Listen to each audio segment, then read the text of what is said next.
Welcome to the Pint Glass Football Podcast.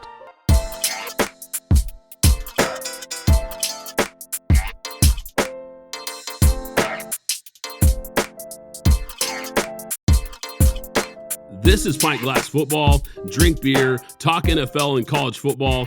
I'm your host, Brad Fowler, and McKinsey Brewing is the official beer of Pint Glass Football. Follow them at McKinsey Brewing. Follow us at pintglassfootball.com. If you're new to the show, hit that subscribe button. What's up, PGF Nation? We've got another great show today. One of the best players in the NFL gets cut.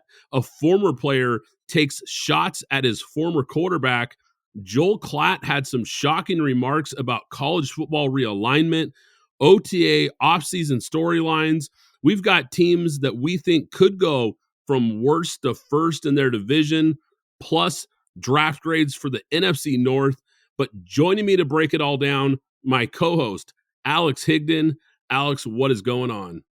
Hey, man, as we get closer and closer to the dog days of summer, we know who's going to be in the NBA Finals, so that's going to be closing down soon, and we're going to get closer and closer to football. But we're going to have a lot of fun, including this episode and for the future. I can't wait. Yeah, man, you're 100% right. We got OTAs going on. Training camp is right around the corner. It is the dog days, but there's always so much to talk about when you're talking about NFL and college football. Always great storylines, always a blast to break it down for you guys, PGF Nation, and always a blast to have you on the show like always, Alex. Before we jump in, man, how was your Memorial Day? How was the time off? Hey, I enjoyed my time. Thank you for asking. I enjoyed my time. I spent some time with family, but I was also in Atlanta. I live in North Carolina, so I drove down to Atlanta to handle some entertainment business. So I enjoyed my time down there, having a lot of partying, great barbecues, great food. And I'm half a vegan. We can get into a whole other episode about that later. But I'm half a vegan. I enjoyed shout out to Slutty Vegan in Atlanta. And great food. And yes, I did say Slutty Vegan. You can look it up. They have great food. You know, I haven't spent any time in Atlanta. I had a friend that traveled to Atlanta. As you guys know, I'm up here in the Pacific Northwest. I had a friend that went to Atlanta for a football game, for a Georgia football game last fall, and it was his first time being out there, and he said it was amazing. He said the bars and breweries, the restaurants, he just had a great time. So it's going to be one of those places I need to check out eventually for sure. As you guys probably know or remember from prior episodes or maybe on the website, Alex is a New York guy, but lives in North Carolina and is extremely well-traveled. This guy has been everywhere and around the world, so always fun to hear those stories. But there's some stories right now, Alex, in the NFL. One big story that really broke was the Arizona Cardinals releasing 5-time Pro Bowler, 3-time first-team All-Pro wide receiver DeAndre Hopkins. Now, the Cardinals as a team are going to absorb $22.6 million in a dead cap hit after his release. This is a guy who had 1,000-plus yards receiving in 6 of his first 8 NFL seasons. Now, he came up light in the last 2 seasons, mostly because of health issues and a suspension for PEDs. But Hopkins came out and said he desires stability more than anything. And quite frankly, after playing in Houston and Arizona, I can't blame him, Alex. Now, reports state that he sat out the final 2 games of the 2022 season, even though he was healthy. So clearly he didn't want to stay with the Cardinals. Yeah, and good for DeAndre. I mean, he went through whatever was going on in Houston with Bill O'Brien, where he ended up getting traded for, I don't know, a bucket of screws to go to the Cardinals. He had some success there, but then unfortunately he got hit with the I believe there was a PED suspension, and he did have some lingering injuries. So we didn't get to see the whole thing. And then plus Arizona as a culture and as a infrastructure is just terrible. So I'm happy that he was able to get out. I'm very surprised that they just released him as opposed to even trading him. I'm sure a 5th round pick would have been easy for anybody to trade for, but perhaps they didn't want to deal with that contract. So now he's free and clear to sign wherever he wants to sign. And I know we're going to get into a few teams, but what are your thoughts? Like, where are you looking at? Where do you think he's going to go? Or what do you think is the best fit, rather? Yeah, that's what I was going to ask you, Alex. And I think you're right. I was really surprised that nobody was able to make a trade for this guy. We know that when he's healthy and when he's right, he's one of the top 5, maybe top 3 wide receivers in the NFL. The contract, I think, was really what hung teams up. really surprised me. I'm with you. Really surprised me that they were willing to just cut him and take that dead cap hit. That's probably the most shocking part of this whole story. I'm hearing so many different reports, Alex. Bills, Chiefs, Lions, Browns, Cowboys, Ravens, Panthers, Texans. I mean, there's probably half the NFL have been reported as being possible landing spots, I should say, for DeAndre Hopkins. I think the contract's a big issue. If I'm DeAndre Hopkins, I understand wanting to get paid. You just saw Odell Beckham Jr. get a big contract, granted a 1-year deal, but a big contract from the Baltimore Ravens. DeAndre Hopkins has got to be looking at that saying, look, I'm a lot better player than OBJ. I deserve that kind of money as well. He's not wrong. He probably does deserve that kind of money. But is the money going to be the hang up here? Is it going to be the reason that you don't end up playing for a really good team? If I'm Hopkins, I go to a team like the Chiefs or the Bills, a team that, look, they can't afford to pay him that kind of money, but maybe you go for a big incentive-based deal and try to get a ring. Those were the two teams that everybody has been talking about. Well, actually, those were also the same two teams that were involved prior to his release in regards to trading for him. But let me give you two teams, and I'm basing this strictly off of the current cap space. Because when I looked at, and I'm sure teams can move around because the Bills only have 1.4 million in cap space and the Chiefs actually only have 652,000.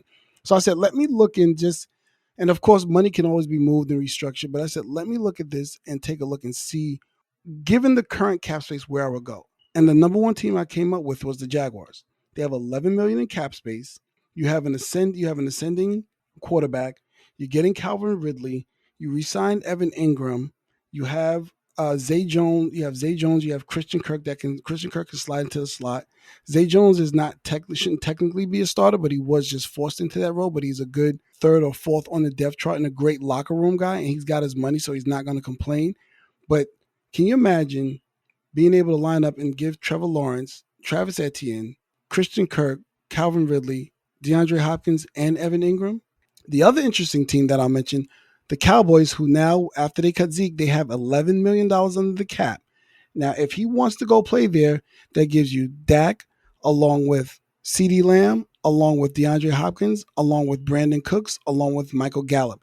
That is a formidable passing offense, and it'll take a lot of pressure off that running game that's as standing right now. They only have Tony Pollard, so they're going to have to do some things there. So I wouldn't be surprised if the Cowboys have a conversation. So my two teams would be the Jaguars and the Cowboys.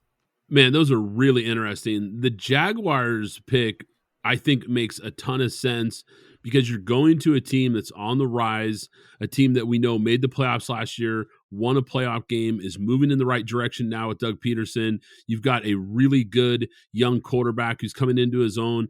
They added Calvin Ridley, which is going to take a lot of pressure off DeAndre Hopkins. If you line up Calvin Ridley and D-Hop, I think you've got two really elite receivers. They would have a really nice offense. I think that could be a great fit. There's definitely, at this point, a chance that Jimmy Garoppolo will never play for the Raiders. Apparently, when Garoppolo signed with Las Vegas in March, he technically failed his physical due to an injured left foot, but the Raiders gave him an injury waiver and signed him anyway. Now, the Raiders haven't paid Garoppolo anything yet, and they might not have to pay him at all. The team is apparently allowed to cut him at no cost until he passes a physical. Once he passes a physical, Garoppolo will still need to play in at least one game without re-injuring his foot before the rest of the money becomes guaranteed. Now, the Raiders, as we know, they moved off Derek Carr, then they signed Garoppolo, who has been an injured quarterback who might not ever play for them, Alex. It's not like the Raiders didn't know about his injury history. The guy can't stay healthy, but the Raiders signed him anyway. Now this whole thing, it might just blow up in their face. Alex, this is starting to look like a show in Las Vegas. You know, I'm a Knicks fan as well. Not to change this to basketball. If you remember 2007, when everybody was a free agent, everybody was trying to get the LeBrons, the Wades, the Knicks signed Amari Stoudemire, and they had to sign him with him waiving an injury clause because they could not find an insurance company that would cover his knees. But they still gave him the $100 and something odd $1 million contract. I mean, I don't know. Maybe it's me and the teams that I choose because this is nuts. This does not make any sense. This is not good business. Now, it's good business that perhaps you protected yourself against this same situation, but this was the same similar foolish constructed contract you gave Derek Carr where you could cut him a week after. What is it with our GM and these weird, odd contracts to just get these people in the bill? It does not make any sense. The business model, it's confusing to me. I don't know what the. I mean, you know what? No wonder Devontae kind of lashed out a little bit, even though it may not have been as big as it was. But no wonder he probably lashed out. Like, what are you doing? What are we doing? I mean, I would say that's the question that I have if I'm someone of the ilk of Devontae Adams or even Max Crosby. The thing about this quarterback situation, it's likely that the Raiders won't begin searching for a quarterback until July, but only if Garoppolo's foot recovery isn't progressing. So there's a lot of ifs here. If he looks like he's doing better, if he looks like he's healthy and he's going to be okay, and I think they expect that he will by then, no guarantee though, but this situation is something that we're going to have to keep an eye on. So ex-teammate of Russell Wilson, KJ Wright, came out in the media and questioned if Wilson can handle Sean Payton's coaching style. On NFL Network's Good Morning Football, KJ Wright said, quote, "I heard how he runs his meetings. After a loss, if you played bad, Sean Payton will let you know loud and clear how he feels about you. That's the question. Can Russ handle the critique, the harshness, the, hey, you have to do better, and I'm calling you out in front of the entire football team. I'm sure Nathaniel Hackett wasn't a Sean Payton type of personality." He went on to say, quote, "Because for 10 years, Coach Carroll did a good job of, I'm not going to say protecting Russ, but he shielded him. Like, hey, the defense is going to be the lead dog. You're going to hand the ball off to Marshawn Lynch." What did you make of these comments from KJ Wright, Alex? I when I read his whole quote, and he was saying that this is the biggest trade and the best trade, in the league history and everything like that. I thought that was probably a little bit of hyperbole, being that we know what happened with the Herschel Walker trade and what came out of it and how it ended up being instrumental in that 3-ring run that the Cowboys had. So that's the first thing I thought about. I was like, okay, there's a little bit of hyperbole here. Maybe he's just trying to get a soundbite out. The other part is he's right about Russ and how he can react to Sean Payton. But I think Russ, the one thing we do know about Russ, he's very even keeled at all times. He doesn't get rattled or anything. Anything that we've ever heard about Russ and a coach has not been anything that's been real. There's been a few things that have come out, but for the most part, he's buttoned up and tight-lipped and kind of falls in line. And I think Russ also understands what Sean Payton means here, because it's now going to be on him. They're not going to blame Sean. If this doesn't work, they're not going to blame Sean. They're going to blame, oh, it's really you because we brought in this guy who we hold in high regard and it's still not working. So it's not him, it's you. So I think there's a lot of understanding that Russ has, and he's a person that is self-aware of what's happening, regardless of what it looks like on the output or when he talks to people. But looking at the entire quote and when he was talking about the trade and everything, yes, Seattle did hit with Charles Cross and Devin Weatherspoon. Well, we assume Devin Weatherspoon and things like that. Things look really good on paper, especially last year's draft. Those guys really outperformed what they probably thought. So the trade right now is leaning that the Seahawks have won. But if Denver wins, not necessarily a Super Bowl, but if they start going on a run and they start gaining momentum, this trade is going to even out, and it's not going to look as bad as KJ Wright portrayed it to be.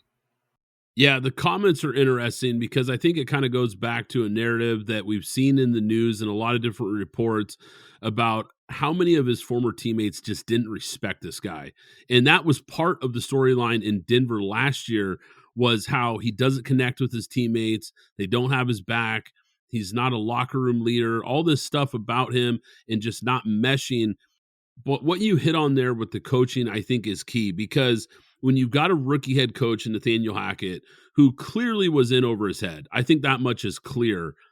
He becomes the guy that they say, okay, you know what? We ushered him out. Now we went and got one of the best coaches in NFL history, one of the best offensive minds this league has seen in decades. No more excuses. Russell Wilson has got to be better. He's got to live up to that contract. He's got to live up to that deal now, because you're right. No one's going to point the finger at Sean Payton if this thing goes sideways. Nathaniel Hackett might not have been a great coach, but on a 5-yard out route and you throw a ball into the dirt, that's not on Nathaniel Hackett. That some of this was on Russell Wilson. This guy made a lot of just terrible throws, and there was a lot of different times last year where he had guys open and was making poor reads, making bad decisions with the football, or just straight plain missing wide open guys. So it's going to be really interesting to see what they do. We're going to jump more into the Broncos here in a minute, but I thought these comments were really telling in a lot of different ways. College football conference realignment has been and continues to be a major storyline. Texas and Oklahoma, they leave the Big 12 for the SEC.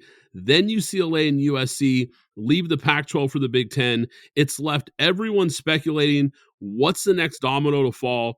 Oregon and Washington to the Big 10. Reports that several ACC teams were thinking of leaving the league. Reports that the Four Corner schools could be heading to the Big 12. It's been a crazy ongoing story all off season, but now Fox College football analyst Joel Klatt came out and said this about realignment. He said, quote, "You know what's next for us in college football. I told you this is never going to stop, right? I wasn't lying. This is never going to stop, because it's been about who can we add to increase value so that we can all make more money. Well, pretty soon it's going to start being about who can we drop. I know people think I'm crazy and look at me kind of sideways. That's absolutely coming, because again, there's not an unlimited source of money, and the money then has to get smarter." End quote. Alex, these kind of comments I think were really shocking, because I think a lot of people are thinking addition. Everyone's looking at these big conferences and saying, who can they add? Who can they add? When a respected college football analyst like Joel Klatt says it's not just about who's going to get added, but who's going to get dropped, I think is really interesting. And that last line that he said there, that one really stands out about the money, because adding schools like Oregon, Clemson, or Florida State, that makes sense. They add value to any league. But at what point do these leagues say, you know what, Rutgers and Missouri and Vanderbilt, you don't add any value to our league, and these other schools we can add, well, they do. So we're going to drop you. Right. I mean, and I said this earlier, what Joe Klatt has been saying this, maybe it's just a little bit of a slow news cycle, so it popped when he actually said it again.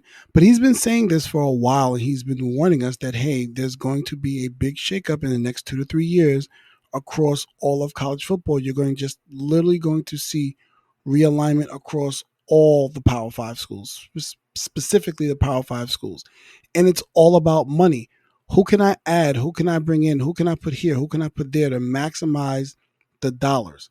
Now, if we just talk about the SEC and kind of put them to the side for a moment, but if we just talk about the other Power 4, bringing USC and UCLA over into the Big 10, obviously going to mean more money. You're going to put USC is a huge media market. Bring in that LA market, that's a huge media market. A Michigan versus USC and Ohio State versus UCLA are going to be big, huge numbers. So we know what that means for the TV contracts. We know what that means for bowl games and everything. So I understand it from a business standpoint. I would like to hear Joe Klatt talk about it from a football standpoint of what we see on the field and how it affects what the downstream effect is going across from the field. How does that affect scouting? And those are the things that I care about, because I understand business and I understand that this is a smart move for business. But now I'd like to talk about the other side. I want to hear about the other side. What does this do for recruiting? Does this now open up Ohio State to Los Angeles? And does this open up USC to Michigan? Like, what does it really do for what we see on the actual field? Yeah, there's so many questions. There's so many moving parts with college football right now. And this is obviously a story that we're going to continue to monitor. And as anything breaks, obviously we're going to share it with you guys. But the thing that you hit on there, and you said this word multiple times, business, business, business, because let's face it, college football is big business. It's not just student athletes anymore. This is basically pro sports now. Whether we like it or not, that's the case because the NIL has changed everything. The contracts, the TV deals, all the big money that is being pumped into the sport and has been for a while, don't get me wrong, but now it's above board. Now it's going directly into the players' pockets legally. We've got guys that are coming into the NFL and they're already millionaires. So it's a different game. It's a different era and it's changing everything. I think it's only a matter of time before all the things that Joel Klatt is talking about come to fruition.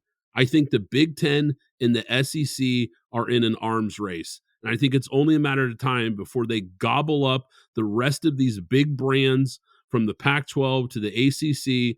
They gobble up these teams like Florida State, Oregon, Washington, Clemson, Miami, all these big brands that are still lingering on the East and West Coast. They're going to gobble these schools up. They're going to create two super conferences, and it's getting closer and closer to college football looking like the NFC and AFC.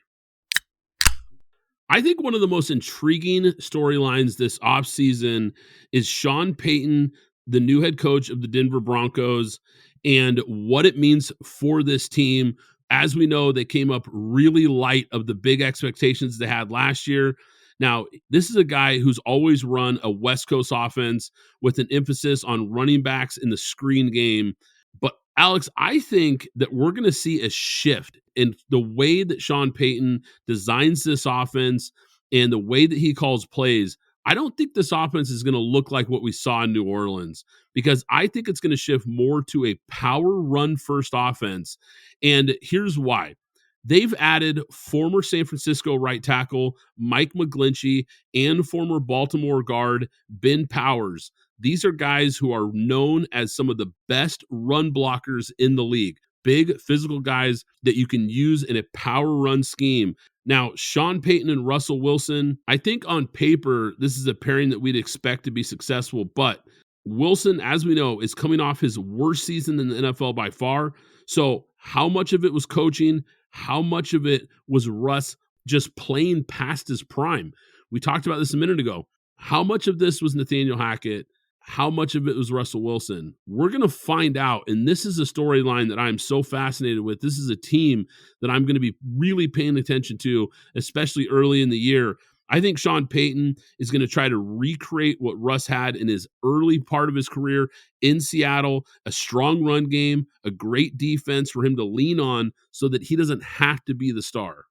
Yeah, I can agree to that. I mean, just looking at what he's going to be able to do, hopefully with a healthy Javonte Williams. We know they added Samaje Perine as well. And we know Samaje Perine is more of a hammer, and Javonte is your bell cow back. So it'll be interesting to see with the new addition on the offensive line. And then also, let's also remember Cortland Sutton, Tim Patrick, Jerry Jeudy, and now you add in Marvin Mims, and maybe he can figure out something for KJ Hamler.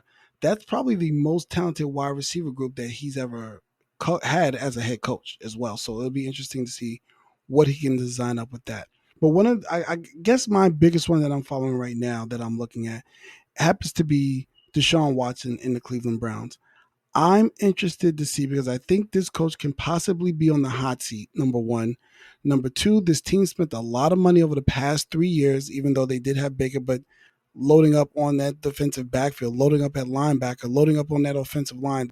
And now they need to see it all come together now that they have Amari Cooper. And we get to see what can they do now with a full offseason.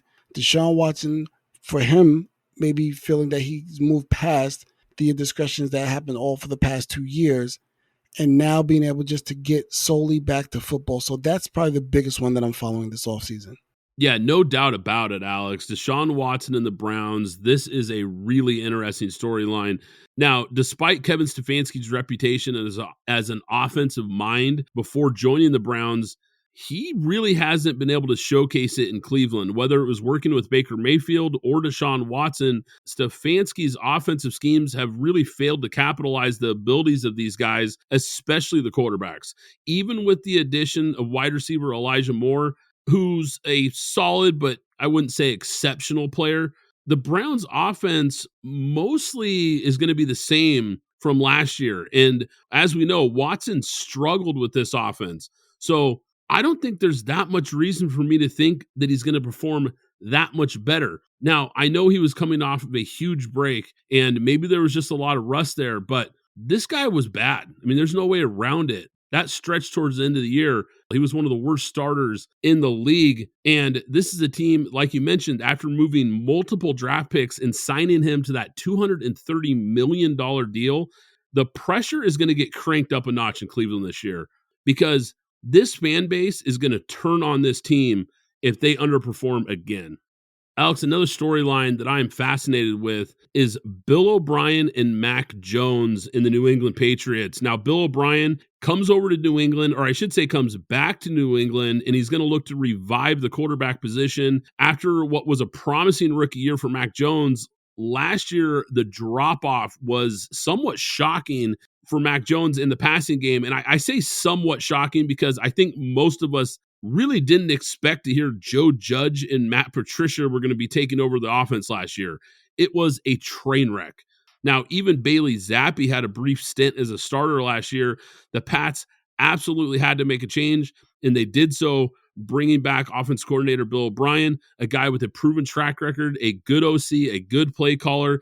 I expect a better year for Mac Jones. Now, he's a limited quarterback. I get that. But the question is now, how much can Bill O'Brien enhance a quarterback that really depends heavily on pass protection and that precise timing rather than a quarterback who can move and make plays off script? How do these guys mesh? How does this system work in New England? How much of an improvement are we going to see from Mac Jones in this offense?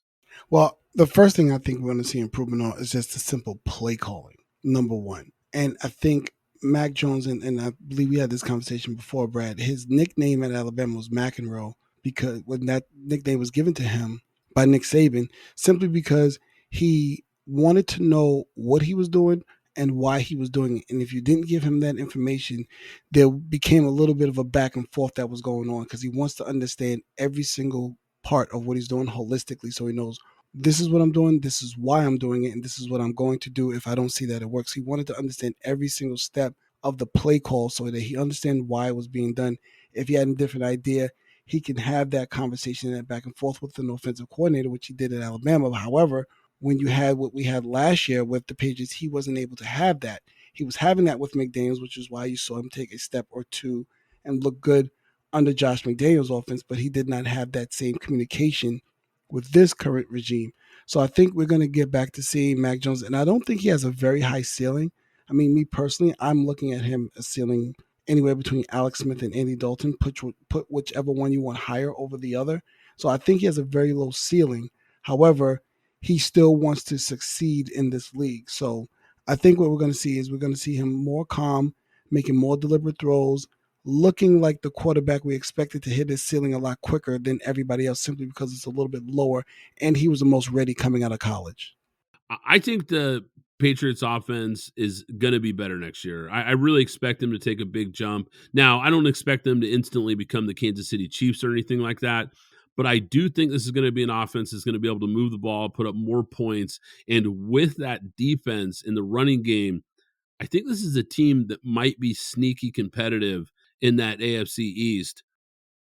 Hey, PGF Nation, are you tired of the same old bland food at your tailgate parties? Well, let me tell you about my friends at the Tailgate Foodie, the seasoning and barbecue sauce company that specializes in elevating your tailgate and backyard cooking game. With their unique blend of spices and sauces, the Tailgate Foodie will take your taste buds on a flavor journey that you won't forget. Use code PintGlassFoodie for 15% off your first order at thetailgatefoodie.com. Zencastr is the ultimate web-based podcasting solution. It provides high-quality audio and video podcast production and hosting. With a full suite of professional tools, podcasters can seamlessly record, produce, and publish studio-quality content all from one dashboard. Zencastr's post-production process takes the headache out of audio production. Set the right podcast loudness and levels while reducing background noise with a click of a button. Coordinating all your guests to record in person is painful and tedious. Easily invite up to 11 participants per recording with one click. Go to zencastr.com/pricing and use my code PGFP and you'll get 30% off your first 3 months of Zencastr Professional. I want you to have the same easy experiences I do for all my podcasting and content needs. It's time to share your story. Hey there, PGF Nation. You know what's important when you're having a good time? Staying hydrated. And that's where Liquid IV comes in, the category-winning hydration brand that's fueling your well-being. With just one stick of Liquid IV, you get 2 times faster hydration than water alone, plus 5 essential vitamins to keep you feeling your best. And let's not forget about the convenience factor. The packaging is perfect for on the go, whether you're tailgating or just hanging out on the couch. But what really sets Liquid IV apart is the amazing flavors. Personally, I'm all about the Concord grape and lemon lime. And with 3 times the electrolytes of traditional sports drinks, Liquid IV is made with premium ingredients to give you the hydration and nourishment you need. Get 20% off when you go to liquidiv.com and use code PGFP at checkout. That's 20% off anything you order when you shop Better Hydration today using promo code PGFP at liquidiv.com. So next time you're cracking open a cold one and settling in for the big game, make sure you've got Liquid IV by your side. Trust me, your body will thank you. There's always a few teams every year, it seems like, that go from the bottom to the top, from worst to first in their division. I thought we'd try to pick a couple teams that we think could make that transition this season. Who do you think goes from fourth to first this year, Alex? Well, I'm going to go with low-hanging fruit first in Denver for the obvious reasons. Again, like I said, this is low-hanging fruit. You bring in a new coach. You bring in a Super Bowl winning coach. You bring in a well-respected coach. And you add on Ben Powers, like you said, and Mike McGlinchey. So now there's that line has gotten a lot more stronger. You have what you have in the defensive backfield with Patrick Surtain, and we know what that defense did last year. So if we expect that defense to do the same thing again, why wouldn't we put them in position with a newly hired offensive coach to now put in the correct play calling to work with Russell Wilson so that we get the best Russell Wilson? And I think Denver would be the first team that came to mind when we thought about doing this segment, that I think Denver would be one of those teams that will go from worst to first. Kansas City is a big roadblock for them. The Chargers are definitely not a pushover. We've talked about the Raiders. They're kind of a mess, but this is a tough division. So this one might be a little tougher to go from the bottom to the top, but I would not be surprised if they were in the mix. One of the teams I'm circling, Alex, is the Chicago Bears. Now, the NFC North, unlike the AFC West that we just talked about, it feels a lot more wide open. The Lions took a big step forward last year, but are they for real? I think that's a legitimate question. Now, the Vikings feel like a team that overachieved last year and is thinking rebuild. That's something we've talked about on recent episodes. Jordan Love for the Packers, big question mark for them under center. So why not the Bears? Maybe the Bears are one of those teams that can shock some people and climb to the top of this division.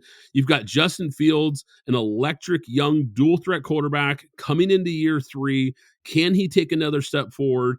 And now he's got some legitimate receivers. He's going to be throwing to DJ Moore, Darnell Mooney, Chase Claypool, Cole Kmet, and Robert Tonyan. So he's got some tight ends as well. They've also upgraded the offensive line. And Fields is a guy that I think, like I said, he's going to need to take a step forward and be more consistent. The defense is a big question mark. I get that. They're going to have to improve, but they do have some talented young players, especially in the secondary. And like I said, in a division where there's no real heavy favorite, maybe the Bears shock some people. Ryan Poles, they did a great job in the offseason on paper, and what they added offensively, what they added defensively, what they moved around and did to say, hey, we're going to give this kid the best opportunity to succeed in this offense. I'm hoping the best for Justin Fields. As you know, I have an Ohio State narrative. They have never in the history of that school put a successful NFL quarterback in the league. If you have time, Google it and go look at the quarterbacks they put in. Probably the best one is probably Mike Tomczak. So I'm looking to see if they can finally get over the hump. They also have him and CJ Stroud, but we're looking at the Bears right now. But I like what they did with the Bears. I like what the GM did. They were very aggressive in going out what they needed to get. They put a good team around them. They hopefully fixed that offensive line, or at least strengthened it, where he can have some time to look at some things and then find succession in making his throws, because we've yet to see him do that because he's been running for his life since he's been in the league. So I'm not mad at that, and that is a weak division that we can talk about, but they can definitely make a jump, and we have seen this is the NFL, and parity is king. And we know, what is it, every year there's 5 to 7 teams that we have new that are in the playoffs. They could be one of them. Another team that I want to bring up is the Jets. Now, that defense, now the quarterback, because that was the narrative all last season. If they only had a quarterback where, to the point they were, Mike White was their savior. So now you actually have a capable quarterback. Now let's see what you can do, because I believe Robert Saleh is on the hot seat this year, because this team was too good last year to miss the playoffs, and they didn't do anything to help themselves throughout that process, even though we know that Zach Wilson is appearing to be a bust. But however, a lot of people in that building felt that they should have been playing for the playing in the playoffs, but unfortunately they were not. But with what they have now, I'm interested to see if they can go ahead and take that leap, that next leap, as I will say it now, and then I'll tease it now. We can get into it in a later episode, because the Bills are not going to make the playoffs this year. So I think this division is wide open for the Jets, who can take a step with this new quarterback and make a lot of noise in that division. Yeah, I'm with you, Alex. I think Robert Saleh's seat is definitely heating up, and I think the pressure just got dialed up a notch when you bring in a first ballot Hall of Fame quarterback like Aaron Rodgers. Big expectations for this team. Can they live up to him? You're right. Everyone looked at this team and said, look, the defense is one of the best units in football. They've got a strong running game. They've got some nice playmakers on the outside. If they only had a quarterback, like you mentioned, now we're going to find out. Does Aaron Rodgers still have enough gas left in the tank? Is there a good enough team around him for them to be a contender?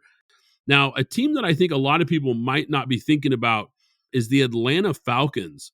Now, the Falcons signed Calais Campbell, a 6-time Pro Bowler, and Atlanta took steps to really strengthen that struggling defense by acquiring some really notable players, not just Campbell. They added Jesse Bates, David Onyemata, Bud Dupree, Caden Ellis, and others. So they've made some moves here, and on paper, this new defensive lineup, I think, should be better than the one that struggled in the previous years. A key factor for the Falcons' turnaround is going to be the performance of second-year quarterback Desmond Ridder. He's going to have to take a step forward here. Only started 4 games, but with Atlanta's run-heavy approach, Bijan Robinson in the draft, we've talked about him, one of the best running back prospects we've seen in years. Plus, they've got a 1,000-yard rusher, Tyler Algier, coming back after a really nice season last year. So they're going to have a formidable backfield duo here that they can lean on. Now, like I said, Ridder is really the big question mark, but he's also going to have 2 top 10 picks to throw to, Drake London and Kyle Pitts at the tight end position. Both these guys are explosive, big targets. So the fact that they could compete in the NFC South division, I think, might be realistic. This is a division that might just be as wide open as any in the NFL. Yeah, I agree. That similar to the AFC South, it's a very weak division. I think it's up for grabs. Anybody can get it. I know there's a lot of people are high on the Saints, but hey, that Atlanta running attack with Bijan Robinson, that can be formidable, and that helps out that defense a lot. And we know they need a lot of help on the defensive side. So I'm interested to see. I'm not mad, but the key to this whole entire thing is Desmond Ridder, and let's see if he can be a guy, because Taylor Heineke, we know what he's been able to do when he's gotten on the field. So I'm not sure of how short a leash there may be for Desmond Ridder, but on paper, this team can make some noise, because nobody thought they were going to do anything last year, and they went 7-10, and were in it all the way up until the end. I think the last 3 weeks, they were a team that was being talked about. So I can see your point there. We've got 4 divisions down, NFC North this week. Really interesting draft classes here. I felt like a couple teams did a really nice job. I know there's one team that I think really missed the mark. All right, I'm going to start with the Chicago Bears here. They had a top 10 pick, first round pick with the 10th overall pick. They took Darnell Wright, the offensive tackle out of Tennessee. Now, they traded back from the first overall pick to number 9, then traded 9 back to the 10th pick, and they land a plug-and-play day one starter at right tackle. I really like Darnell Wright. Darnell Wright is the best right tackle in this class, period. An outstanding pass blocker. With this move, what I really like about this, Alex, is now second-year pro Braxton Jones should be able to stay on the left side. Now you've got your bookends to protect your young quarterback. This was a crucial draft pick for them, and I think they nailed it. Now, the way this team moved back twice and still picked in the top 10 and land a marquee tackle, which was, like I said, their biggest need, I think this was great work by GM Ryan Poles. And remember, they traded down from 1 and added pick number 61 plus a 2024 first rounder, a 2025 second rounder, and wide receiver DJ Moore from the Panthers. So just incredible work all the way around for Ryan Poles, the way he maneuvered this draft board. Now, in the second round, the 53rd pick, they took Gervon Dexter, the defensive tackle from Florida. Dexter has good NFL size, a NFL-ready frame. He's got nice athletic traits for a defensive tackle. I think he's a guy that can play in a two-gap system. He slides through gaps. He knows how to use his length. Not the most explosive player, but I think this is a guy that was really reliable at Florida, has a nice bull rush, a nice swim move as far as his pass rushing ability. He's a solid player. I don't think he was necessarily worthy of a second round pick. I thought this was a guy that was maybe more of a third or fourth round pick. Now, this class was really thin at defensive tackle, and they needed help up front. So maybe that's why he went a little earlier than expected. I don't love the pick. I like it. Like I said, it felt like a little bit of a reach, but I understand the thinking there. Now, also in the second round, just a few picks later, they took Tyreek Stevenson, the cornerback from Miami. This guy is 6 feet tall, 198 pounds, almost 33-inch arms, ran a 4.45 40-yard dash. Those are nice numbers. I mean, a big cornerback, good size, length. He's a strong player. Now, they needed to add a third quality corner, and with Stevenson, they get a player that should compete for a starting spot as a rookie. So I like this pick. Explosive, athletic ability, shows nice footwork, good closing speed. He can be a press cornerback with the size. He's a guy that I think can use that size to really push receivers off their routes. Now, he might be a guy that could also play some strong safety. I wouldn't be shocked if at some point they move him to that position, but just a really good player, really solid all-around player that they can add to the secondary. Now, they also took running back Rashawn Johnson out of Texas. Now, this was the backup for Bijan Robinson and probably would have started at most other schools. I mean, this is a great value pick for them in the fourth round. Also in the fourth round, they took Tyler Scott, a slot wide receiver, but this is a guy that really plays like a running back. I mean, once he gets the ball in his hands, he's a physical runner for his size. I like his demeanor and his toughness. And they also drafted linebacker Noah Sewell from Oregon. He was one of your sleepers, Alex, a guy that you really liked in this draft, a tackling machine in college, big physical downhill thumper. I think that was also good value in the fifth round.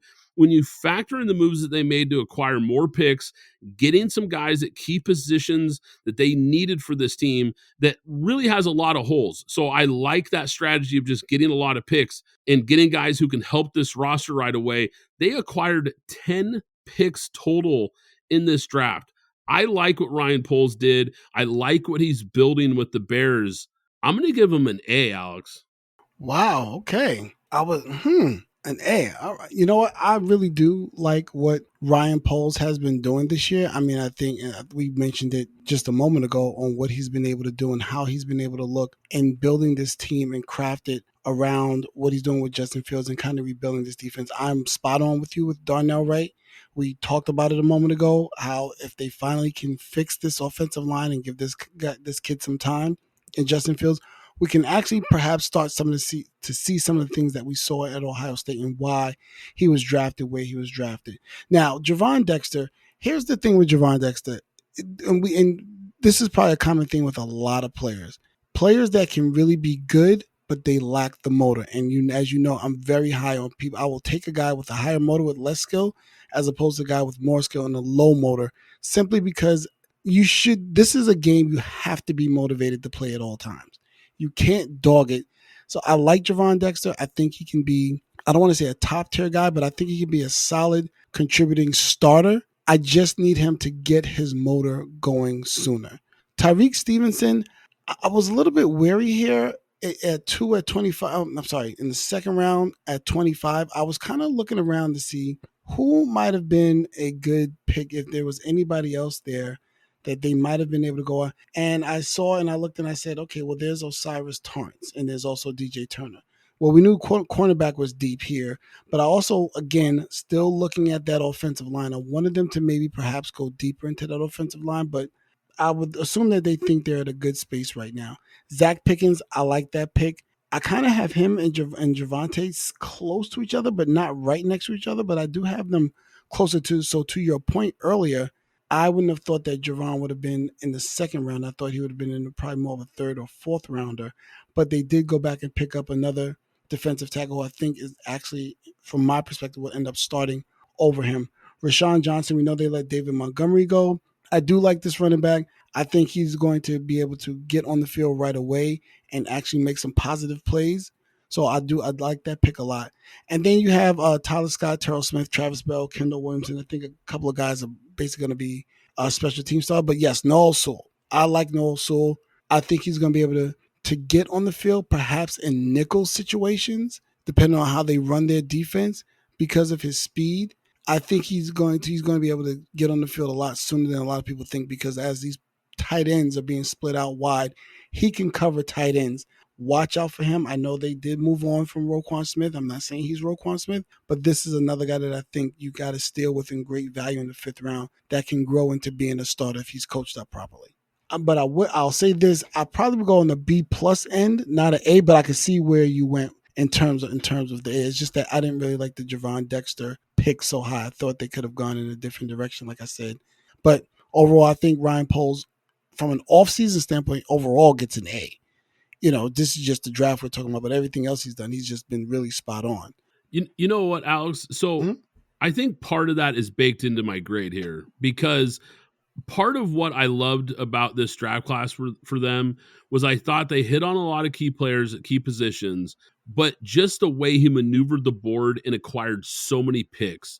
Because we know these guys, GMs, they're going to miss on guys, but you got to get at bats, right? You got to get as many cracks at it as possible if you're going to have success, if you're going to find players.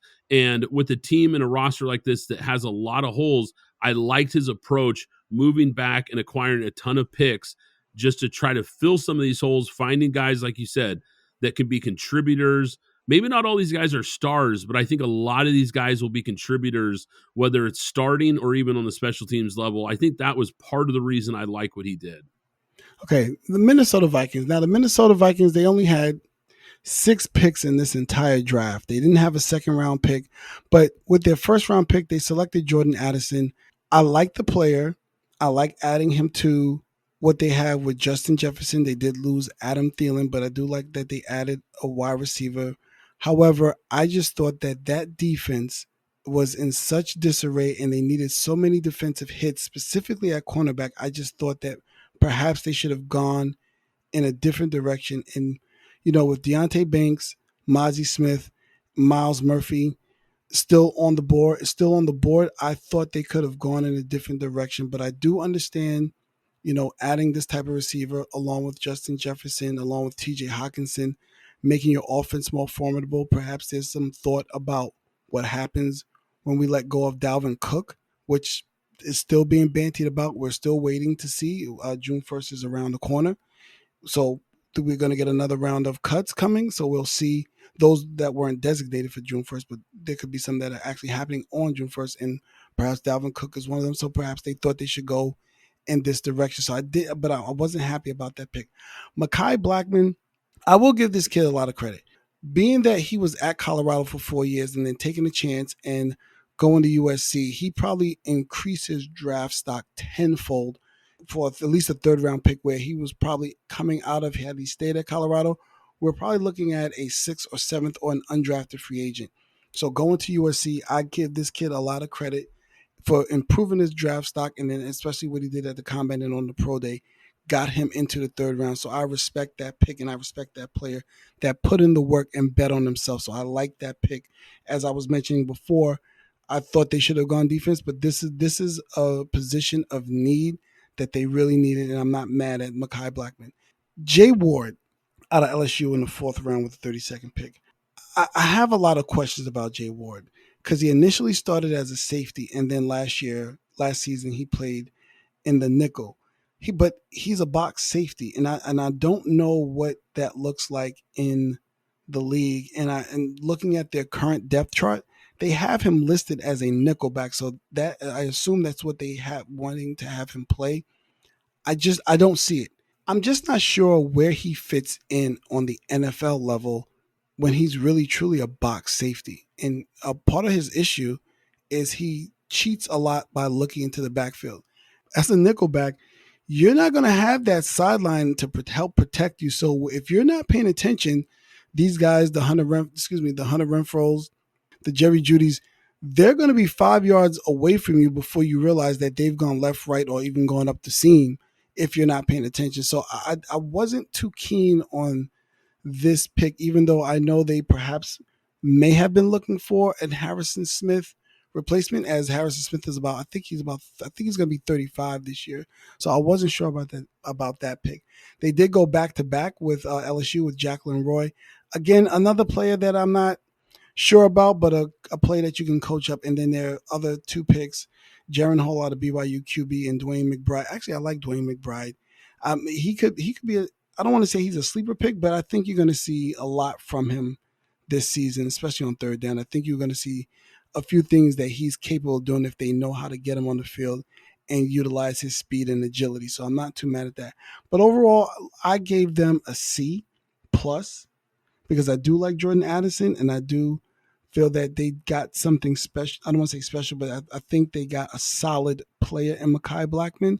But I just feel that they missed on too many things that were needed on that Minnesota defense that they did not hit on and they could have taken care of. And there's just so many questions if you've been listening to the previous pods where we've talked about them at length. And we already saw the first domino fall in Smith being moved, and there's more coming. So I'm confused at what the thought process is here. That's why I gave them a C. I'm not going to lie, Alex, I'm a little surprised by the C grade. I get what you're saying completely. I think I was a little higher on this class than you were. And I went through my notes here because I wrote down draft needs for each team before the draft. I made one for each team in my notes where I kind of look at what each team needed or I felt like they needed the most. The two positions I thought that the Vikings needed the most going into this draft was wide receiver and cornerback. And they addressed both those positions right off the bat. And I like both players. I really like Jordan Addison, really good player, smooth route runner, a guy that was really productive in college at two different colleges. I think that actually shows the versatility and what type of player he can be, having success with different quarterbacks, different systems. So I'm pretty high on Jordan Addison. Mekhi Blackman, the cornerback, I think is a good player. He's really aggressive. I think sometimes that can get him in trouble, but he's a guy that's not afraid to come up and hit guys, make tackles. I think he's going to be good as far as in run support. I think he's going to help them out. Jay Ward blocked some kicks, was really a standout on special teams for LSU. He's got some ball skills. He had 6 interceptions at LSU. So I might be a little higher on him than you are. Roy, the defensive tackle who they took out of LSU, I actually thought that this guy would go a little higher than he did. He fell to the 5th round after really not putting up good numbers at the combine. I'm a little surprised you're as down on them as you are, Alex. I would have thought more of a BB plus type of grade for the Vikings. All right, let's jump to the Detroit Lions. They started by drafting Alabama running back Jahmyr Gibbs with the 12th overall pick after trading back from the 6th pick. Now, we talked about this on our NFL Draft Takeaways episode, and I mentioned it, and I blasted the Lions for this because we talked about it on that episode. If they were targeting a running back, why not take Bijan Robinson at 6? Why move out of that pick? I like Gibbs. Don't get me wrong. He's a good player. I think he's a solid player, and I think he'll be a good player in the NFL. But even Gibbs was shocked when he heard his name called out at the 12th overall pick. This is a huge reach. I don't think there's any way around it here for the Detroit Lions taking Gibbs at 12. Nobody saw this coming. Very good chance that this guy would have fell to the 2nd round if they hadn't taken him. I like the player. I just don't like where they took him. I don't think that pick made very much sense at all. Now, they also had the 18th overall pick in the 1st round, and they took Jack Campbell, the linebacker from Iowa. Alex, this pick was even more shocking than Gibbs at 12. I just didn't understand where this pick came from. A physical run stopper in the middle, but he's going to be a liability on 3rd down because he's not very good in coverage. I mean, he's really slow, change of direction in the open field.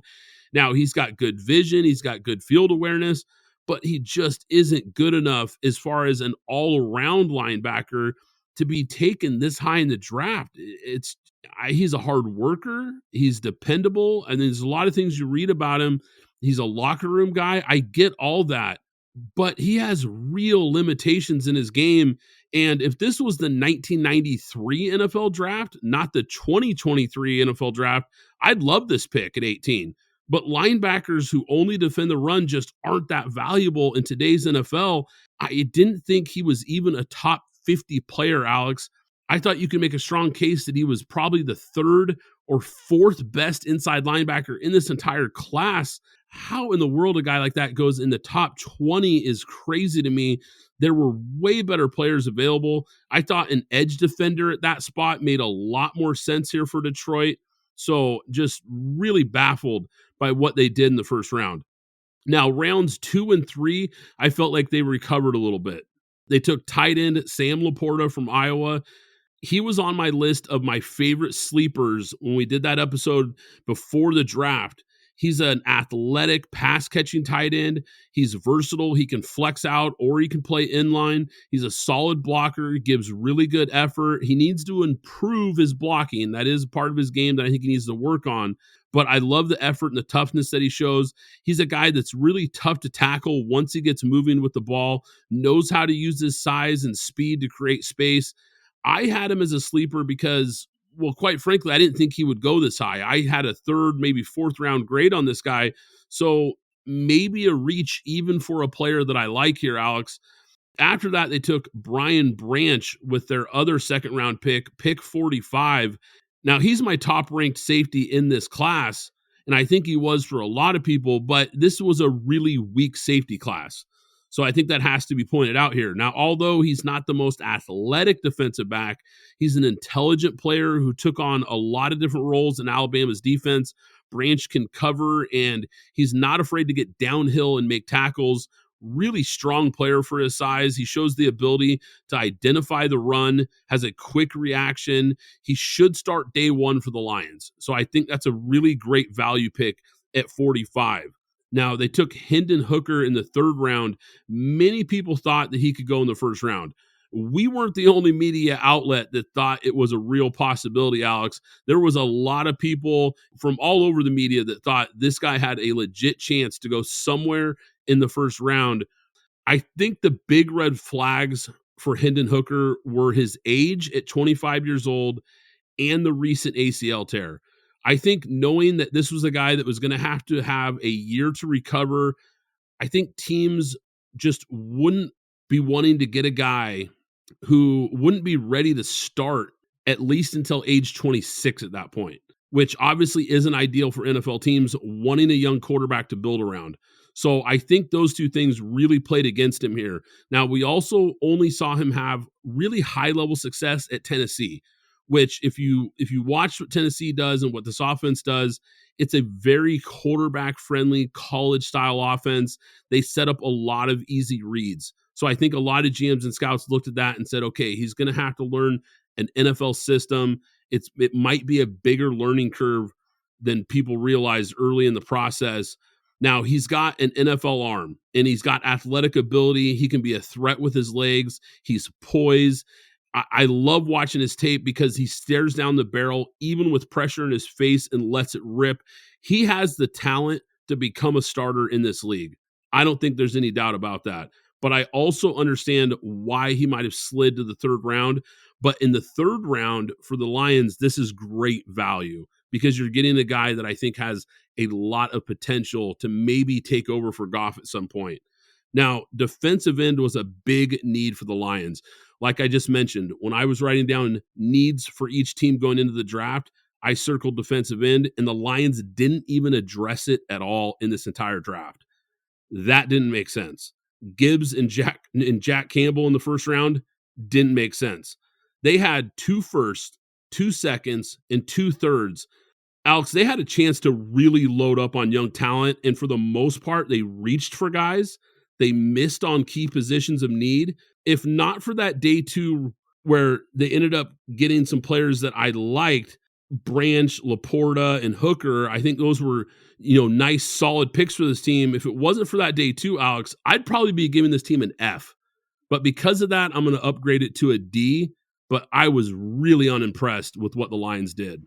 We spoke about this as the first big what the hell moment in the draft when they traded back, when they had the opportunity to get the best running back, number 1 on the board, and they took, at least for, if we just go by our draft grades, took the third best because I had Zach Charbonnet rated ahead of him. So that was the first thing. So, okay, if you wanted to trade back, you didn't want to go with Bijan, fine.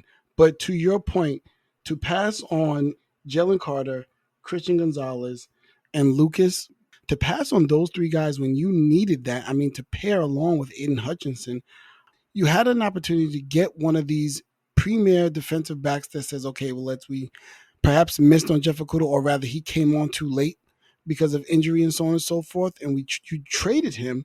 So that was a position of need as well as a need to build on what you had with James Houston out from Jackson State, who gave you 8 sacks and a special pass rusher role. But to add somebody like Lucas Van Ness to team with Aiden Hutchinson, or even to add Jalen Carter in the middle, would have done wonders for this team up front while you still are looking to fix your second and third tier defenders at the linebacker and cornerback. So that's a complete miss for me.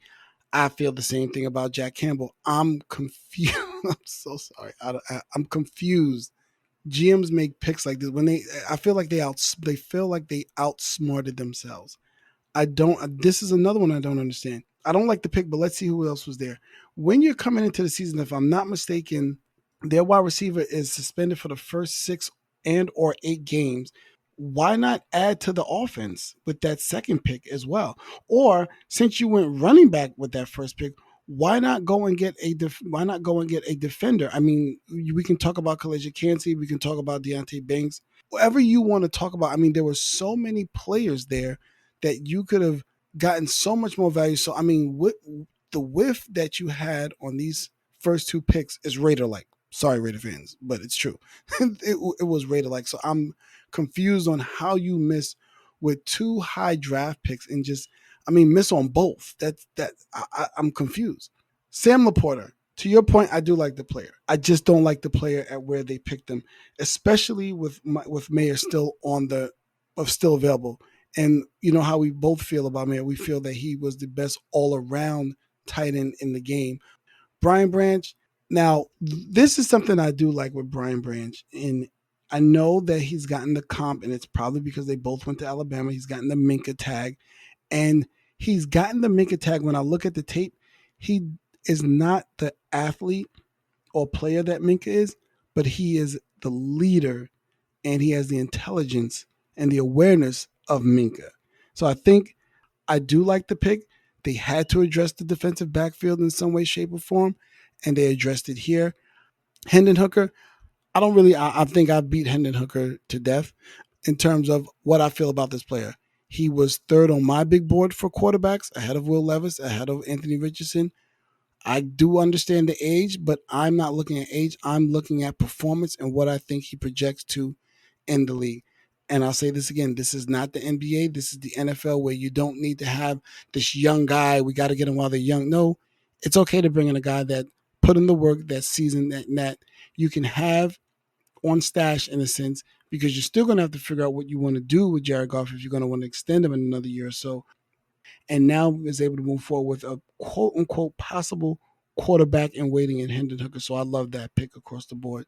You know what? You're right. If once you get to the second and third round, you can sit there and say, you saved yourself from an F, but I'm going to go with a D plus, because I'm sorry, you cannot miss like that with those two first round picks like that. That's a fireable offense to me.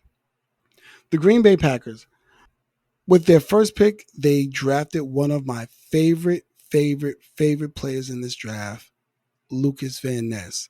Now, because I know that they run a 3-4, the first thing I thought about was, I don't know if he can play that linebacker position, but I went back and I had to look at some tape, and then I looked at his 40 time. With a 4.58, I'm like, okay, he can actually play linebacker, because he does have the speed to run that concept that they run there in Green Bay. But I love this pick. He should, as far as I'm concerned, he should have been a top 10 pick. I'm looking at Uline. Excuse me, a top 12 pick. I'm looking at Ulines. But this was my guy, number one with a bullet, that I thought was one of the biggest sleepers in this draft, and I love this pick. Lucas Musgrave, I'll say this about the Packers. They're very self-aware. They know who they are.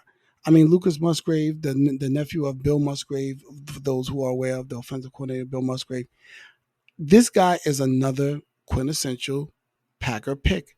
He's going to come in. He's a hard worker. He knows where he's supposed to be. He's going to be where he's supposed to be when the ball is thrown. And he's also an inline blocker as well. Jaden Reed from Michigan State. I don't like the size as much, but they did need a slot to come in, and this is what I see in Jaden Reed, that they have a slot guy that can now come in and be in between Christian Watson and Romeo Doubs as the projected starters, and slide in at that slot receiver spot and do some things.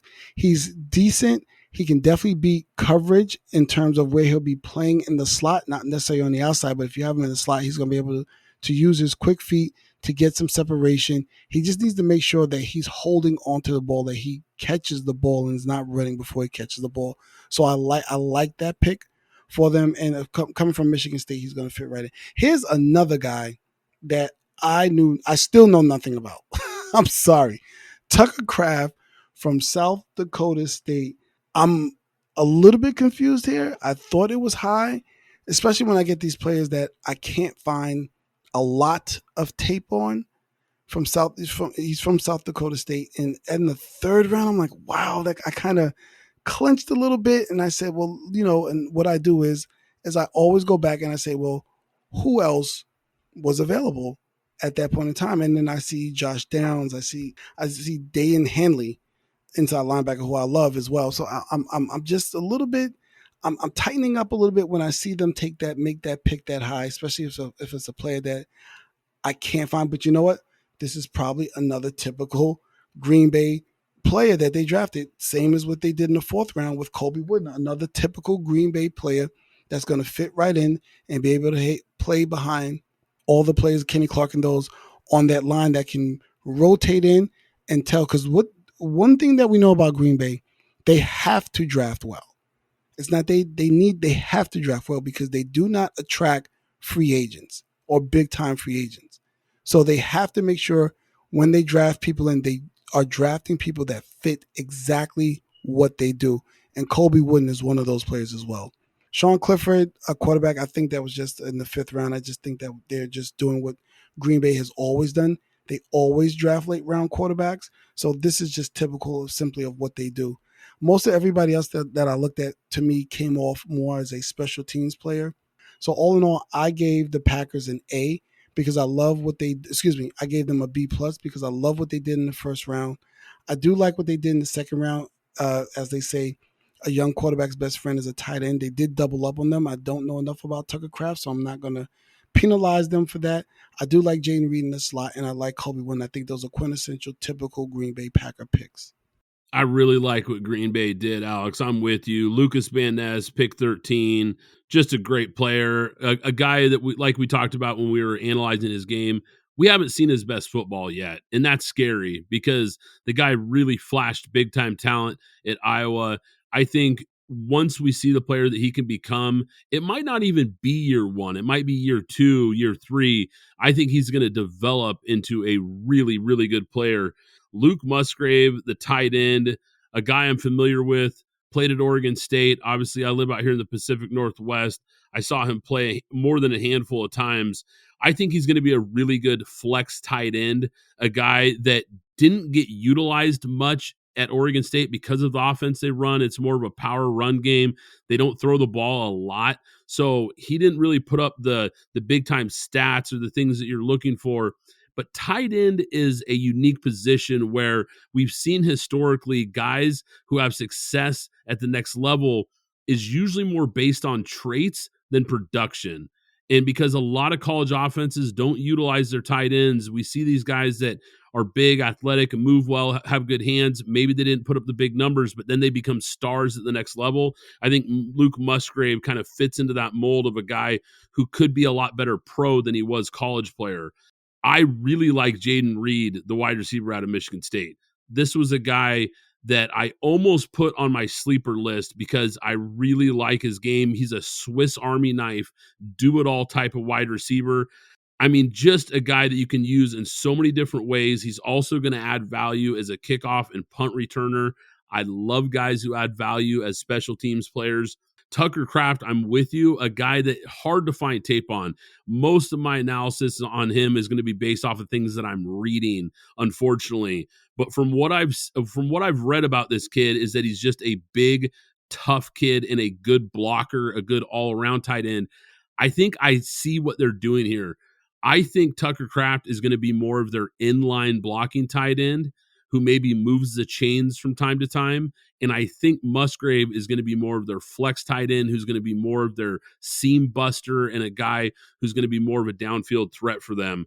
I see the philosophy. I see the vision for the Packers. And when you first said A, I was with you because I think this is an A class. I think B plus is just fine, but I'm high on this class. I think the Packers hit it out of the park. You know what?